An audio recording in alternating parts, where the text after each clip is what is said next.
This video is about the cube, more specifically the dark cube or the black cube. Right here is the dark cube in the Atomic Museum. The dark cube behind me, Heisenberg's race for the bomb. This is a big chain of uranium cubes. That cube behind you over there. Let's take a look at it. This is the Heisenberg cube. That came out of this chain. Okay. That's an actual one. That's 99% pure uranium-238. And this is the cube right here. That's it. You're looking at it. Weighs about 12 to 15 pounds. So, what does it do? What does one of these cubes do? That's what's used in the reactors. A lot of people may not know this, but when the Nazis were trying to get an atomic weapon, there was a race for the atomic weapon. And under Oppenheimer, here in the United States, we got to a nuclear weapon first. But Adolf Hitler and the Nazis were also trying to get an atomic weapon. Heisenberg was Hitler. I call him Hitler's Oppenheimer. Yeah. He was in charge of the nuclear program for Hitler to try to develop an atomic bomb. Right. And believe it or not, a lot of people don't believe it, they never got the atomic weapon.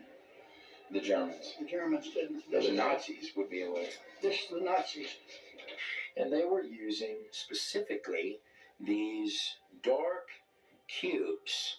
He had 664 of them.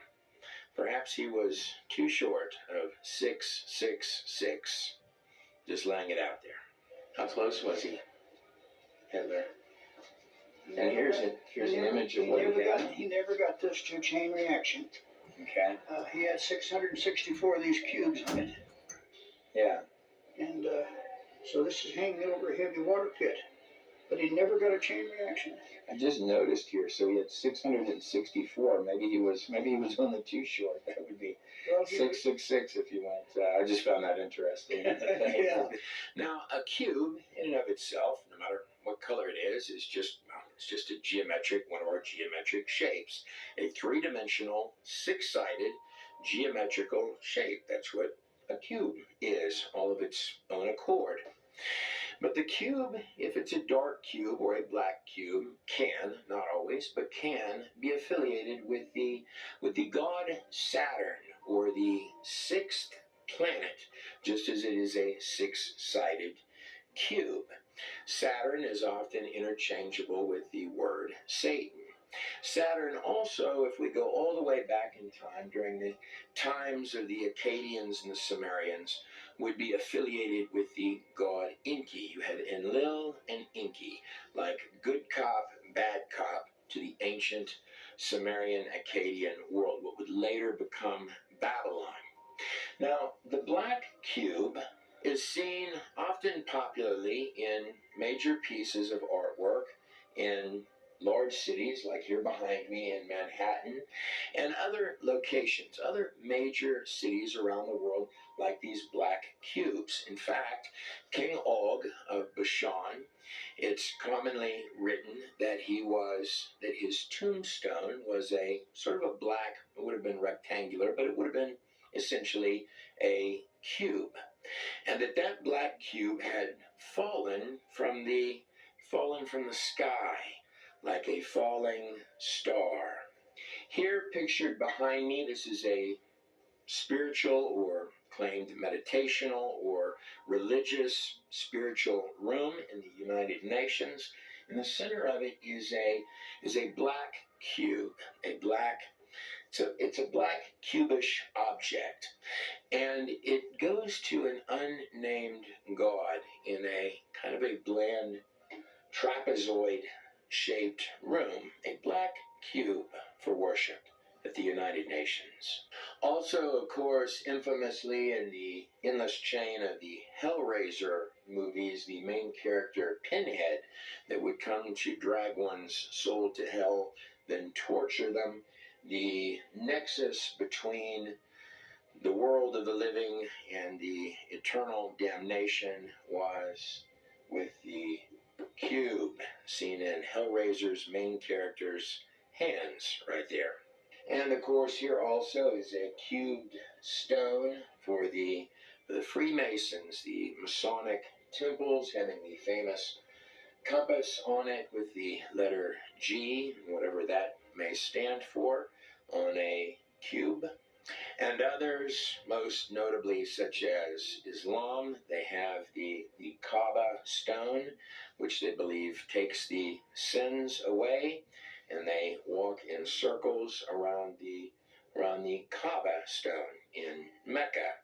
On the other end of the fence, you have intelligence agencies, notably Israeli intelligence agencies, named, and I'll be careful on this one, the dark, or I think more appropriately, the black cube.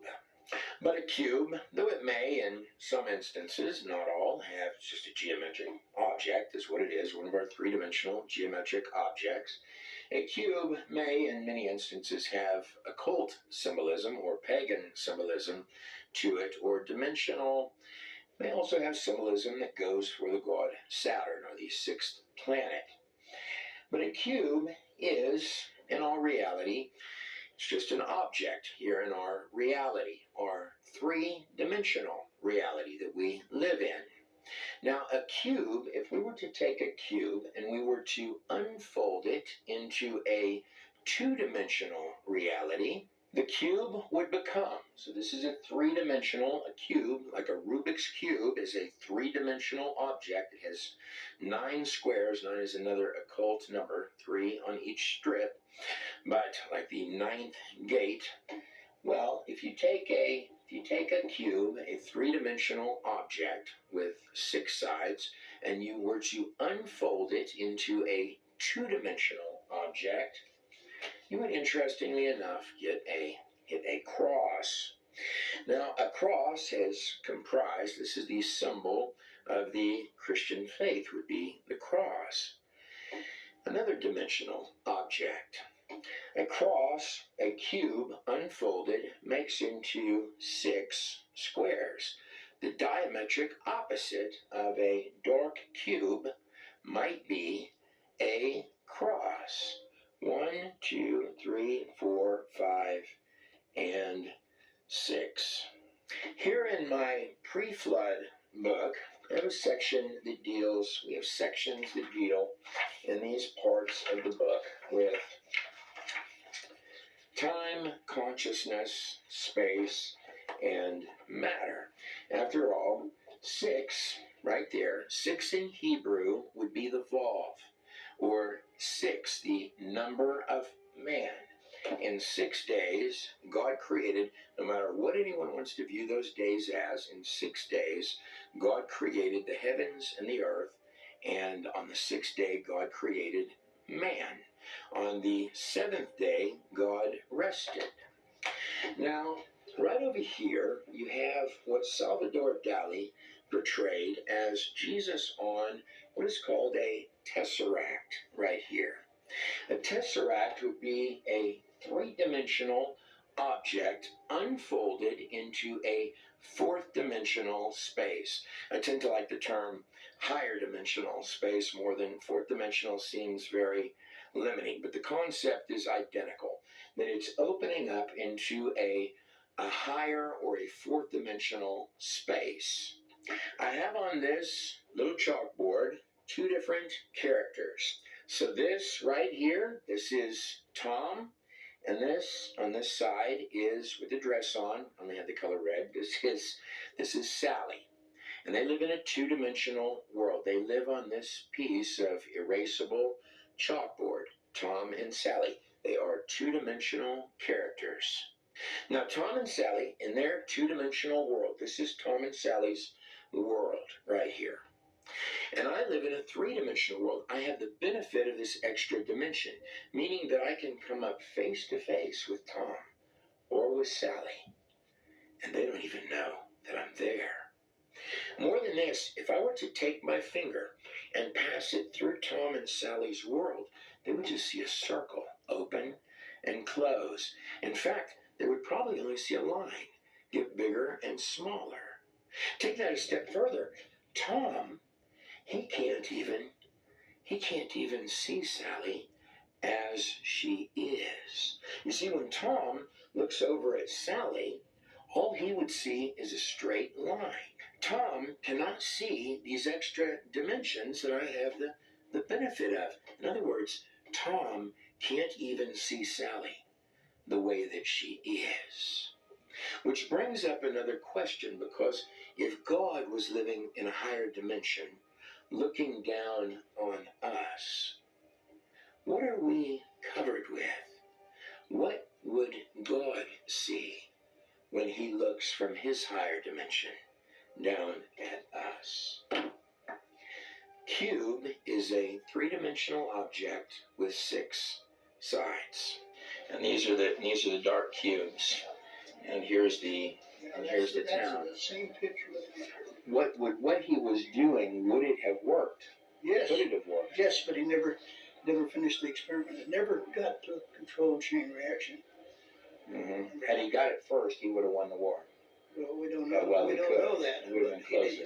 He didn't get it. And a cross is a cube unfolded, as if someone wanted us to understand these simple things. A cross made of 6 squares. So in Salvador Dali's famous painting of Jesus on the cross, but the cross is a tesseract. Tesseract is the higher dimensional object. He is essentially portraying that Jesus is the nexus for number 6, the number of man. Vav is the number 6 in Hebrew, is the nexus for man between not hell and earth, but heaven and earth. And these depictions, like I just showed you of Tom and Sally, are in this book. Again, I pose to you, what does God see when he looks down at us? Are we black cubes, or are we crosses? This is the atomic section of the museum here. You probably saw this symbol even in the Back to the Future movies. Now, right over here is the Back to the Future car. X marks the spot. The symbol behind me, these are Hebrew letters that just scroll through. Sometimes I find it interesting where they fall. The Tav, the ancient symbol of the Tav, back there on the screen, Tav is the 22nd letter. There's the X, 22nd letter of the Hebrew alphabet. That just came up is the 7th letter. It is the Zion in Hebrew. The Tav is the 22nd, or the last letter. It is the cross.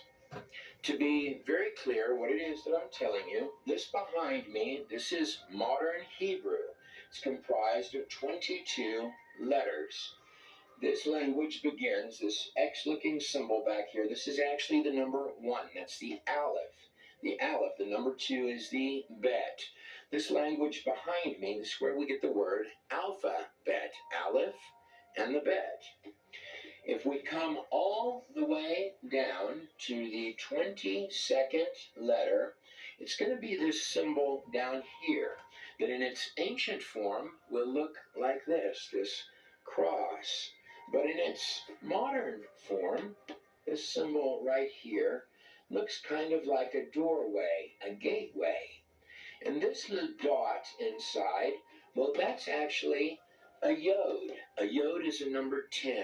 10 is a universal number of completion. It's also the symbol right here for God himself. A little yod looks like a thought, an idea, the Spirit of God. A little yod just dangling between the gateway to reach in from heaven to earth. A little yod. Which brings us to this symbol right here, this doorway with the yod inside, the modern form of the Tav. that you see right there, there's a little yod coming through. That's the symbol for God himself coming through this doorway right here. Here's the tav on the other side. This is the tav in its ancient form, meaning sign or ancient mark. Here in its two-dimensional form, a symbol for man. Man, the sign or mark, the nexus, the X that marks the spot, coming forward in time, creates the gateway through back there, the Zion. Isn't it stunning how these numbers come up? Watch where this goes in a second. Becomes the doorway within which the Spirit of God, the Yod, God himself, reaches through from heaven to earth, through and to save the number 6, man. So, this is the Back to the Future car. And it's known for, what did they have to grab in that movie? They had to grab the plutonium. You had to go 88 miles per hour. I always found that to be an interesting number. 8 in Hebrew is the number of new beginnings, so that'd be like a double of a new beginning. I love personally the number 88. And of course the license plate on the car that spun around in Back to the Future Part 1 was the license plate that said out of time. And over here you had the flux capacitor, and it makes the interesting shape of a Y. It's kind of a replica of what that looked like in the back of the car, the Y symbol. The Y would be a Vav in Hebrew. A Vav, the letter Vav in Hebrew, this is ancient Hebrew that I have on the back of the screen right here. 22 letters of ancient Hebrew. And we're going to count inward from the ancient Aleph. Here we go. Ancient Aleph. 1, 2, 3, 4, 5, and number 6 right there. That letter looks a little like the Y, or the symbol of man, the flux capacitor in the Back to the Future car, the DeLorean. The number 6, the number of man.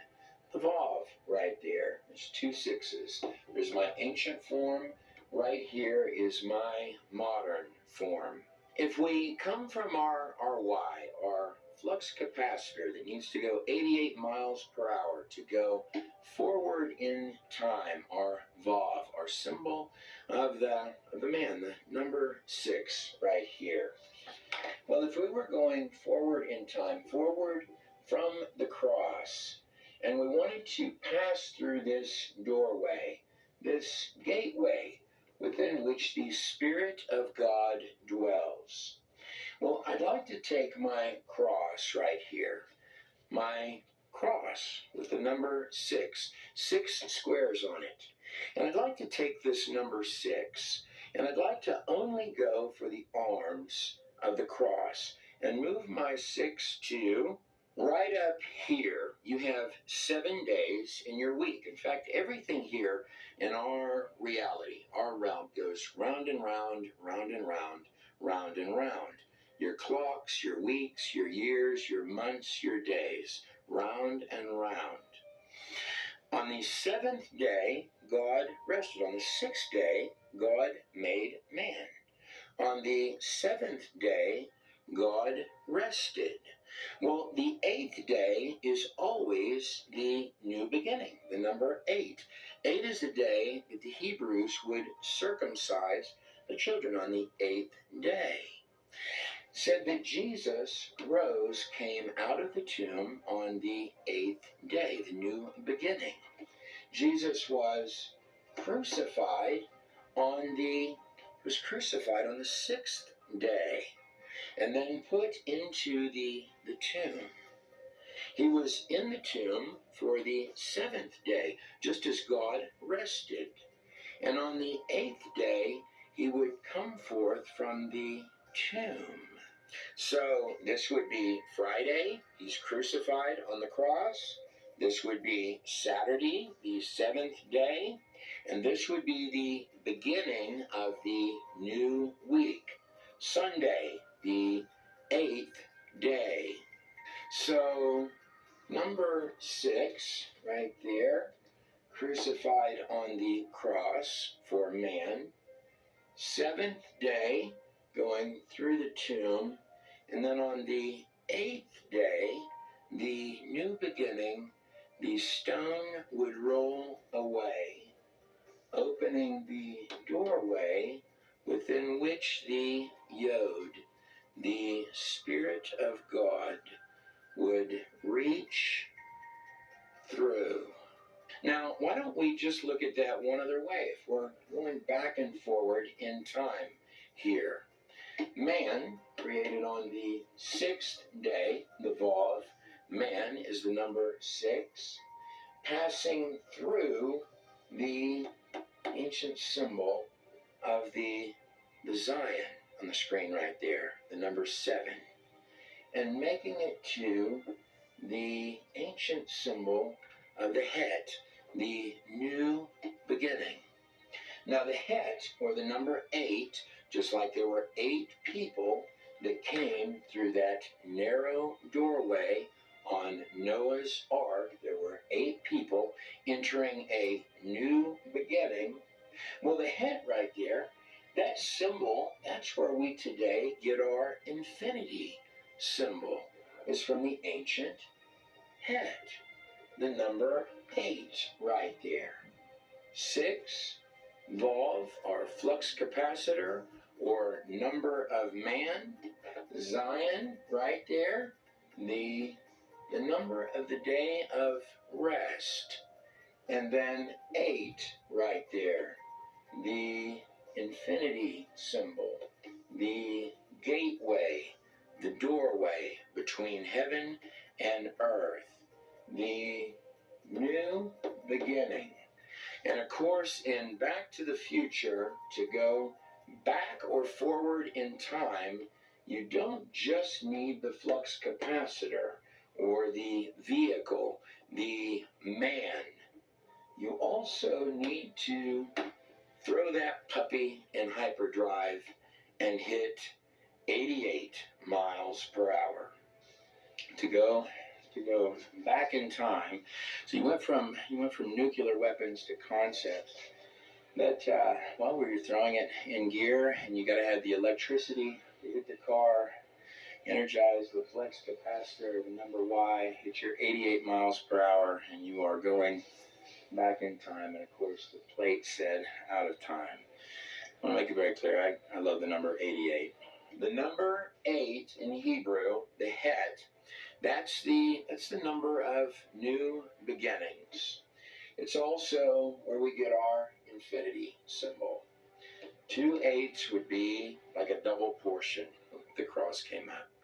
Would be like a double portion of that. I want to thank you for watching this presentation on the dark cube. A dark cube that would be very different from a cross. I believe it was the Lord himself that stopped. Adolf Hitler had 664 specifically of these dark cubes to make an atomic weapon against the United States. That's too shy of 666. I hold my case that I believe strongly that God himself has had his hands on this United States. I'm Trey Smith of God in a Nutshell. God bless every last one of you and your families on the other side of the screen.